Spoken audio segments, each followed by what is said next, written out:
हम पढ़ रहे थे थ्योरी ऑफ मशीन के अंदर फ्लाईव्हील। तो फ्लाईव्हील के अंदर आप कर रहे थे कि कैसे आप अगर किसी जो आपका फ्लाईव्हील है उसके अंदर एनर्जी स्टोर्ड है तो उसको कैसे फाइंड आउट किया जा सकता है, उसको कैसे अपन निकाल सकते हैं कि कितनी एनर्जी उसके अंदर स्टोर्ड है। नेक्स्ट इसके अंदर आ जाते हैं न्यूमेरिकल्स। कुछ न्यूमेरिकल आप एग्जांपल करेंगे कि कैसे सॉल्यूशन करना है। अगर आपको कोई न्यूमेरिकल आ जाता है फ्लाईव्हील के अंदर, ठीक है, आपको टर्निंग मोमेंट डायग्राम दिया होगा तो न्यूमेरिकल है। अगर आपके पास थ्योरी ऑफ मशीन की बुक है ईगल्स वाली 160 नंबर पेज पे आपका जो 160 नंबर पेज पे एग्जांपल है थ्योरी ऑफ मशीन के अंदर, turning moment diagram for a petrol engine is drawn on following scale. Scale दे रखा है, उसके ऊपर टर्निंग मोमेंट डायग्राम जो है आपका ऐड किया हुआ है, ठीक है, बनाया हुआ है। अब वो टर्निंग मोमेंट डायग्राम कैसा है वो मैं आपको बना के दिखा देता हूं। आपको पेपर में डायरेक्ट डायग्राम दे सकता है टर्निंग मोमेंट का, ठीक है, सिंपल डायग्राम बना के दिखा सकता है कि इसके ऊपर ऐसे टर्निंग मोमेंट डायग्राम जो है वो बना हुआ है, ठीक है। या फिर आपको स्केल दे देगा पूरा कि इसके ऊपर बनाओ पूरा का पूरा, ठीक है, डायग्राम, वो फिर आपने खुद बनाना होगा।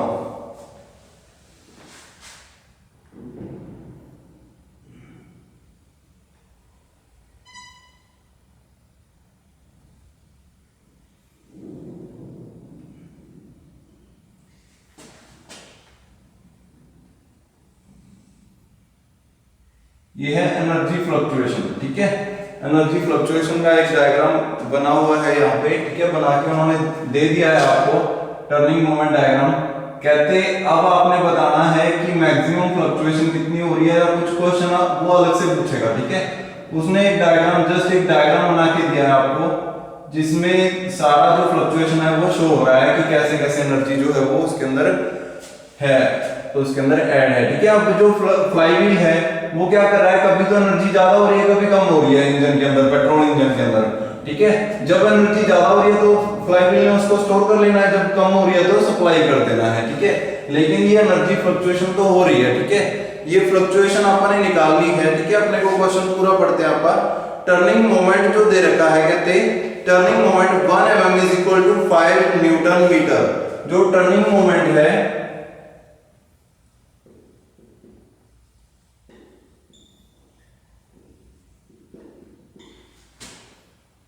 1 mm, इसके ऊपर अगर 1 mm, अब ये टर्निंग मोमेंट डायग्राम है, इसके अंदर सारी चीजें स्केल में होंगी, ठीक है, सारी चीजें जो है वो स्केल के अंदर दी होंगी।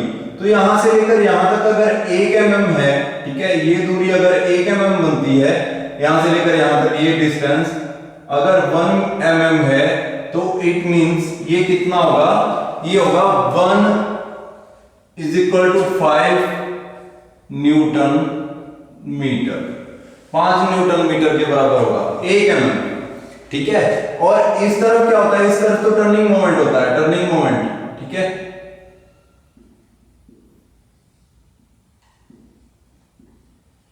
इस तरफ क्या होता है, crank angle,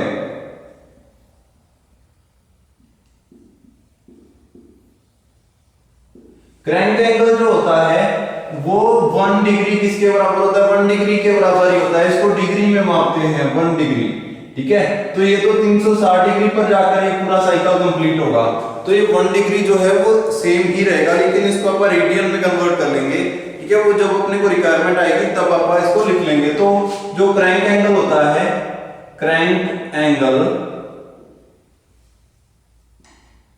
1 degree is equal to, आप कह सकते हो किसके बराबर है, 1 रेडियन में इसको कन्वर्ट करना पड़ेगा।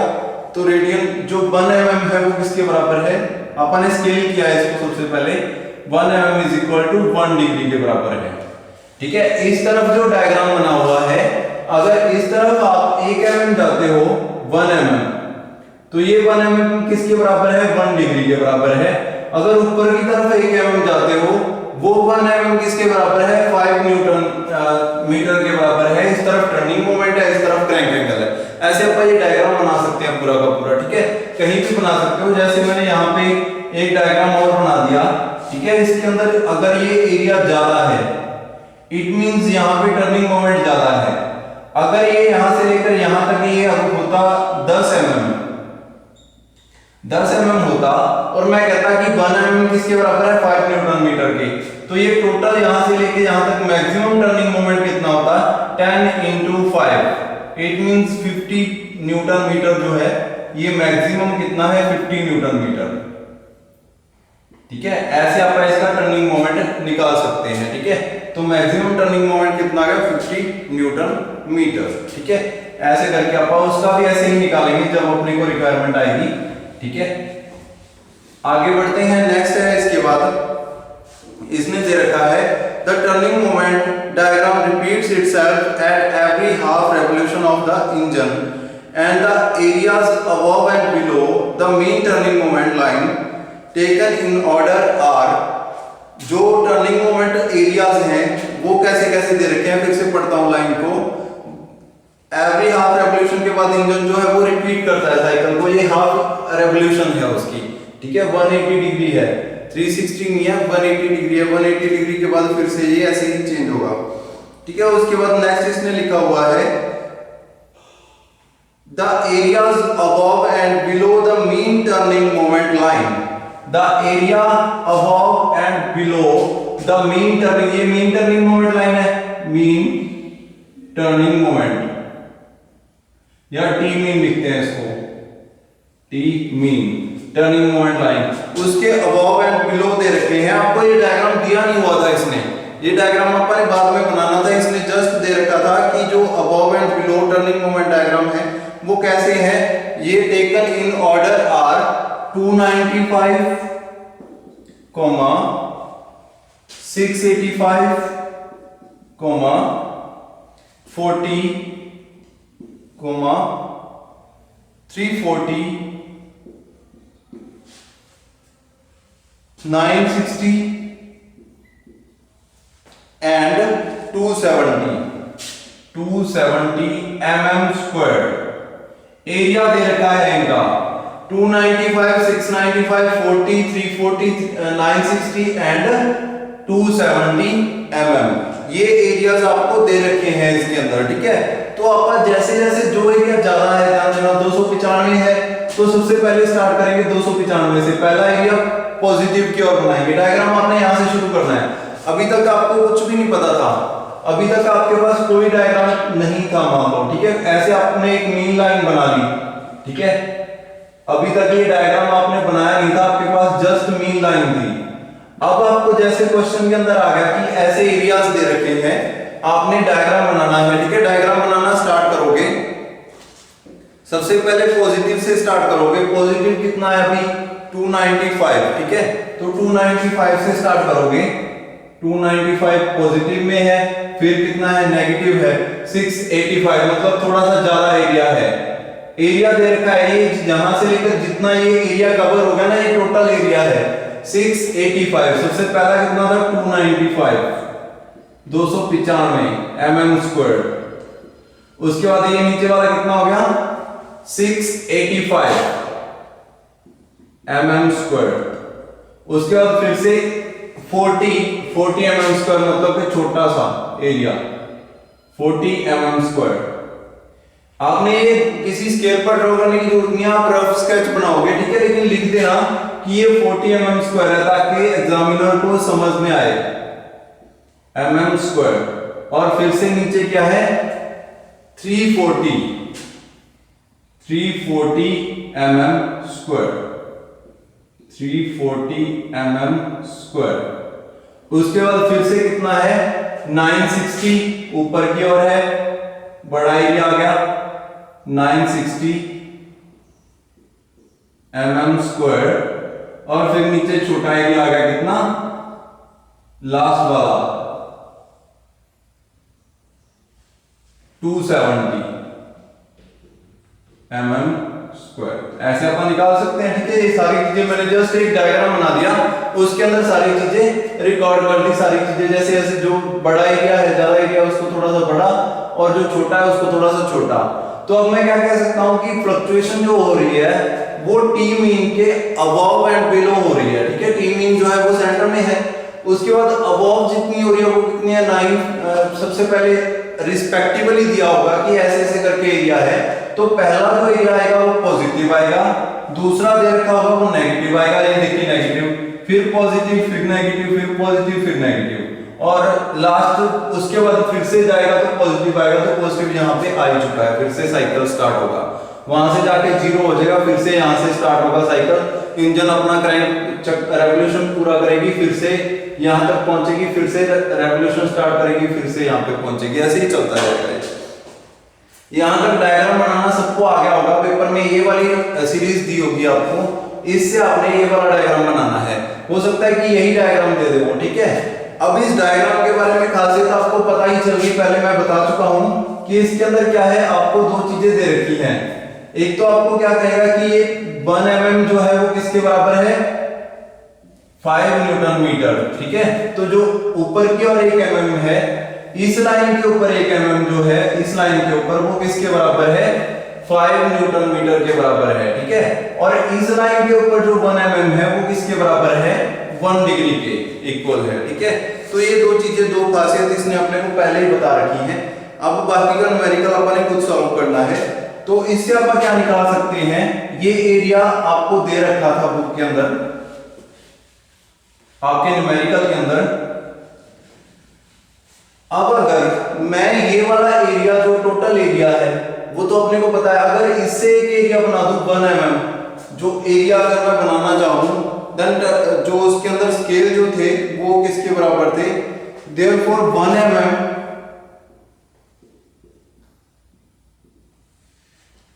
1 mm स्क्वायर, 1 mm स्क्वायर किसके बराबर होगा, ठीक है। 1 mm square is equal to 5 newton into, ये देखिए 1 mm ऊपर की ओर, अगर मैं इस डिब्बी ये वाला एरिया 1 mm इतना एरिया, अगर ये एरिया निकालना चाहूंगी कितना है, ये 1 mm एरिया किसके बराबर होगा, इन दोनों को मल्टीप्लाई करना पड़ेगा, crank angle into turning moment, ठीक है। जब आप किसी रेक्टेंगल का एरिया निकालते हैं तो उसका बेस कितना है, ये वाला, जहां हाइट कितनी है, ये वाली, ठीक है। तो ये हाइट इंटू बेस ये करते हो आप, h इंटू बी, ठीक है, ऐसे ही लिखते हैं आप। तो b कितना है इस कंडीशन में, जो क्रैंक एंगल है, क्रैंक एंगल कितना दे रखा है आपको, 1 mm is equal to 1 degree, 1 degree ये दे रखा है आपको, और हाइट कितनी दे रखी है आपको, 5 न्यूटन, 5 न्यूटन मीटर, ये दो चीजें दे रखी हैं। आप इन दोनों को मल्टीप्लाई कर दोगे, 5 इंटू 1 को अपन ने रेडियन में कन्वर्ट करना है, डिग्री में नहीं कर सकते आप कुछ भी। रेडियन में कन्वर्ट करने के लिए अपन जो भी डिग्री होती है उसको पाई बाय 180 से मल्टीप्लाई कर देते हैं, पाई बाय 180, इसको भी मल्टीप्लाई कर दिया मैंने, तो यहां से कितना आ जाएगा, जब मैं इसको डिवाइड करूंगा 36, then 1 mm square is equal to pi by 36। यहां से आपका ये 1 mm स्क्वायर का जो एरिया है वो निकल आया कि 1 mm स्क्वायर किसके बराबर है, पाई बाय 36, ठीक है। सभी में यही करना है आपने। आपको टर्निंग मोमेंट दे रखा होगा, ठीक है, turning moment is equal to 1 mm is equal to कितना भी दे सकता है, 6 न्यूटन, 10 न्यूटन, 5 न्यूटन, 7 न्यूटन। उसके बाद क्रैंक एंगल देगा 1 mm is equal to 2 degree, 5 degree, 3 degree या 1 डिग्री, जो भी दे, 1 डिग्री दे रखा है तो 1 को उसको रेडियन में कन्वर्ट करना पड़ेगा, ठीक है। रेडियन में कन्वर्ट करने के लिए मैंने आपको बताया कि पाई बाय 180 से मल्टीप्लाई कर देना, कितना भी दे रखा हो। यहाँ पे 1 डिग्री दिया था, 1 डिग्री को पाई बाय 180 से मल्टीप्लाई कर दिया, तो ये क्या बन गया आपका, 1 mm एरिया बन गया, ठीक है।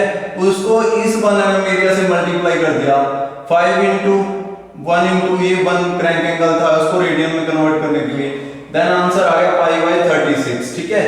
अब आपको क्या करना है, उसके बाद अब आपको निकालनी है फ्लक्चुएशन, ठीक है। Fluctuation, maximum fluctuation E max कितना है। ई मैक्स निकालने के लिए आपको दो चीजें चाहिए, एक तो मैक्सिमम फ्लक्चुएशन और एक मिनिमम, ई मैक्स और ई मिनिमम, ठीक है। जो उसके अंदर फ्लक्चुएशन हो रही है, मैक्सिमम एनर्जी कहां पे है और मिनिमम एनर्जी कहां पे है, उन दोनों को अगर आप माइनस कर दें फिर आपकी फ्लक्चुएशन निकल सकती है। ये निकालने के लिए आपको क्या चाहिए, आप शुरू कर दोगे जो अपने एग्जांपल बताया था मैंने आपको पहले, वैसे ही इसको करना है। तो यहां से स्टार्ट करेंगे, let the energy at point point बना लेंगे यहां पे सारे डायग्राम के अंदर, ठीक है। A point, B point, C D E F and G point, ठीक है, जी पॉइंट तक। Let energy at point A is equal to E. A point पर एनर्जी कितनी है, मान लो ई के बराबर है, ई मान लिया सिंपल, एक ई वर्ड लिख लिया इसके लिए। ए के ऊपर एनर्जी कितनी है, ई। एट पॉइंट बी एनर्जी कितनी हो गई, ई प्लस, अब जो एरिया इसके अंदर ऐड हो गया बी पॉइंट पर, यहां पे एनर्जी कितनी होगी, यहां पे ये वाला एरिया इसके अंदर और ऐड हो गया, ठीक है, कितना एरिया ऐड हो गया, इट मींस 295 mm और प्लस हो गया। उसके बाद energy at point C is equal to E plus 295 minus 685। It means यहां पे एनर्जी कितनी होगी टोटल, अगर मैं इज इक्वल टू इसको दोनों को एक दूसरे से माइनस कर दूं तो यहां पे टोटल कितनी आ जाएगी, E माइनस 360, E माइनस 390, ठीक है, ये आ जाएगी आपकी एनर्जी। उसके बाद एनर्जी एट पॉइंट डी कितना हो जाएगा, D is equal to E plus 295 minus 685 plus 40। It means यहां से एनर्जी कितनी आ जाएगी आपकी, डी पॉइंट पर एनर्जी कितनी आ जाएगी, ई माइनस, जब इसको सारे को सॉल्यूशन करोगे आप तो 40 और ऐड करना है इसके अंदर, ठीक है, 40 प्लस ऐड होएगा तो 40 कम हो जाएगा, यहां से E minus 350 degree, sorry 350 mm square, ठीक है, ये आ गया फाइनल आंसर, ठीक है। मैंने जो चीज पहले पॉजिटिव 395 माइनस 685 प्लस कर दिया 40 प्लस हो गया ना डी पॉइंट पर। Energy point at point E is equal to E plus, ये एनर्जी वाला ई है, ये दूसरा है, इन दोनों को अलग अलग भी लिख सकते हो आप, ई डैश लिख लो इसको, ठीक है, ई डैश कर देता हूं मैं यहां पे भी। At point E dash is equal to E plus 295 पहले आ गया, उसके बाद 685 माइनस का है, उसके बाद 40 प्लस का है, उसके बाद माइनस का कितना आ गया 340, माइनस का 340। तो अगर आप फाइनल आंसर देखें तो ई पहले यहां पे इतना था, इसके अंदर माइनस और करना है 340, तो 390 और कितना बन जाएगा 690, आई थिंक 690, तो ई माइनस 690, जब इसको पूरे को सॉल्व करोगे तो कितना आ जाएगा, ई माइनस 690। उसके बाद नेक्स्ट आता है at point F, energy at point F is equal to E plus 295 minus 685 plus 40 minus 340, यहां तक सेम आएगा 340। एट पॉइंट एफ ये वाला पॉइंट है तो इसके अंदर ये और ऐड हो जाएगी, ये वाला जो एरिया है पॉजिटिव एरिया कितना है 960, तो 960 जब ऐड हो जाएगा तो ये प्लस में चला जाएगा, ई ये 690 माइनस का है ना, उसके बाद प्लस में 960 करूंगा तो ये प्लस में चला जाएगा, प्लस कितना रह जाएगा, ये आपका आ जाएगा यहां पे 270 एरिया आ जाएगा फाइनल आंसर। उसके बाद लास्ट में जी आ गया, G is equal to E plus 295 minus 685 plus 40 minus 340 plus 960 degree sorry mm, और माइनस में कितना हो जाएगा, माइनस का है 270 माइनस 270। तो यहां पे अगर अपन ने इतना एरिया का सॉल्यूशन किया था वो कितना आया था प्लस 270 माइनस 270 करेंगे तो इज इक्वल टू कितना हो जाएगा ई, सेम आ जाएगा, ठीक है, क्योंकि प्लस 270 माइनस 270 ये दोनों कट जाएंगे आपस में, तो एरिया कितना रह जाएगा ई रह जाएगा। जब इस पूरे को सॉल्यूशन करोगे तो सिर्फ ई बचेगा एंड में, ठीक है। अब ध्यान दो ए इज इक्वल टू ई, ए जो था अपने मीन एनर्जी के बराबर रखा था उसको माना था ई, और जी किसके बराबर हो गया, ई के बराबर हो गया। जी और ए दोनों एक बराबर आ गए, ठीक है। इट मींस जो साइकिल था वो कंप्लीट हो चुका है। साइकिल अब फिर से स्टार्ट होगा जीरो से, फिर से positive negative positive negative positive negative, फिर से साइकिल स्टार्ट होगा जीरो से। जो जी पॉइंट है वो ए पॉइंट दोनों एक ही पॉइंट है। इट मींस यहाँ पे साइकिल कंप्लीट हो रहा है, उसके बाद फिर से साइकिल स्टार्ट हो रहा है, ठीक है। तो ध्यान देना कि आपका ये पूरा सॉल्यूशन जब करोगे आपको यहां से आपकी कैलकुलेशन का पता चल जाएगा। अगर ए जो है वो ई के बराबर आपने रखा था, तो जी जो है अगर ई के बराबर आता है इट मींस आपका पूरा न्यूमेरिकल सही है, ठीक है। आप सही जा रहे हो यहां तक। उसके बाद आपने क्या करना है, ध्यान देना कि अब आपके पास मैक्सिमम फ्लक्चुएशन निकालनी है आपने। Maximum fluctuation of energy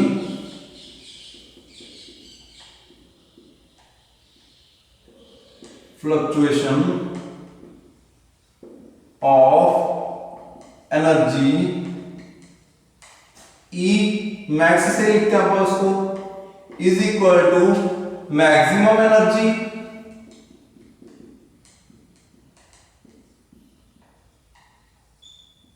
minus क्या करते हैं अपन, minimum energy. Minimum energy, maximum energy minus minimum energy, इससे ई मैक्स लिखते हैं अपन, ठीक है। E max is equal to maximum energy minus minimum energy. इतना काम आपको हर न्यूमेरिकल में करना पड़ेगा जिसमें ये दे रखा हो, चाहे कुछ भी पूछे क्वेश्चन में। जैसे इसके अंदर पूछा था कि आप determine the coefficient of fluctuation of speed when the engine runs at 1800 RPM. अगर 1800 आरपीएम पर इंजन जो है वो रोटेट कर रहा है तो coefficient of fluctuation of speed निकालिए। तो हर कुछ भी निकालना हो, कुछ भी दे रखा हो, ठीक है, उसके लिए आपको इतना काम तो करना ही पड़ेगा। सबसे पहले आपको ई मैक्स निकालना पड़ेगा उसमें से, ठीक है। ई मैक्स निकालने के लिए अब अपने पास फार्मूला आ चुका है। तो मैक्सिमम एनर्जी देखो कहां पे है, पूरे एरिया के अंदर, E प्लस 295। E जो एनर्जी है अगर वो 50 मान लो, वो 50 है, 50 प्लस 295 इट मींस ये कितनी एनर्जी होगी, E सब में बराबर है, E सब के लिए सेम है, तो 50 को अपन नेगलेक्ट कर सकते हैं। ये पीछे वाला जो रकम है, जो आपका न्यूमेरिक है, नंबर है, जिसमें सबसे बड़ा होगा वो सबसे ज्यादा एनर्जी वाला पोर्शन होगा। सबसे बड़ा देखिए कहां पे है, ये माइनस में है, ये बड़ा नहीं हो सकता, ये सबसे कम में हो सकता है। प्लस में सबसे ज्यादा, प्लस में 270 प्लस में 295, इट मींस प्लस में E से प्लस में 295, यहां पे ये क्या है, मैक्सिमम एनर्जी है, एनर्जी। और मिनिमम एनर्जी कहां पे है, ध्यान देना, मिनिमम एनर्जी 390, उसके लिए कम है 690, सबसे कम है E माइनस 690, और इससे कम कहीं नहीं दिखाई दे रहा। सबसे कम क्या हो गया, मिनिमम एनर्जी क्या आ गया, 690, E माइनस 690। तो मैक्सिमम एंड मिनिमम एनर्जी आ गए। इन दोनों को यहां पे लिख देते हैं। मैक्सिमम एनर्जी कितना है, E प्लस 295 माइनस करना है, minus bracket E minus 690। Minimum energy कितना है, E माइनस 690। जब ब्रैकेट को खोलेंगे तो E प्लस 295 प्लस जो प्लस है E को माइनस का हो जाएगा, माइनस E प्लस 690, माइनस का E प्लस का E कट जाएंगे आपस में। Then fluctuation of energy E max is equal to, यहां से कितना आ जाएगा जब आप इसको सॉल्यूशन करोगे, 985 mm स्क्वायर, 985 mm स्क्वायर, ठीक है। ये क्या आ गया आपका, फ्लक्चुएशन ऑफ एनर्जी, लेकिन ये mm स्क्वायर में है, एरिया में है, ठीक है। बाकी को मैं रफ कर देता हूं एक बार। ये mm स्क्वायर के अंदर है अभी भी, इसको आगे और सॉल्यूशन करना पड़ेगा, ठीक है। इसको न्यूटन मीटर में लेके आना है अपन। ये तो आपका जो एनर्जी है वो किसमें है, mm स्क्वायर के अंदर है। आपको इसे न्यूटन मीटर के अंदर कन्वर्ट करना है। जो टर्निंग मोमेंट होता है वो न्यूटन मीटर के अंदर होता है। तो अपन ने किया था 1 mm², वो किसके बराबर था? 1 mm² is equal to π/35। 1 mm² π/35 के बराबर था। तो अगर मैं इसको मल्टीप्लाई कर दूं 1 mm से, ठीक है, 985 mm² है। 1 mm² बराबर है π/36। तो 985 mm² कितने के बराबर होगा? ज्यादा होगा, ज्यादा के लिए मल्टीप्लाई करते हैं अपन। Then π/36 into 985 mm। अब अपना यहां से न्यूटन मीटर में कन्वर्ट हो जाएंगे। ये क्या था? Newton metre. न्यूटन मीटर में ही अपन इसको कन्वर्ट करने के लिए अपन इसको क्या किया था? यहाँ पे लिखा था, ठीक है। तो न्यूटन मीटर में ये आ जाएगा। इसके बाद वैल्यू कितनी आ जाएगी आपकी? जब आप इसको निकालोगे 36 से डिवाइड करोगे तो 86 न्यूटन मीटर। 86 Newton metre. ये क्या आ गया आपका? फ्लक्चुएशन ऑफ एनर्जी आ गया, ठीक है। ऐसे ही आपको फ्लक्चुएशन ऑफ एनर्जी निकाल सकते हो किसी भी इक्वेशन के अंदर, किसी भी न्यूमेरिक के अंदर।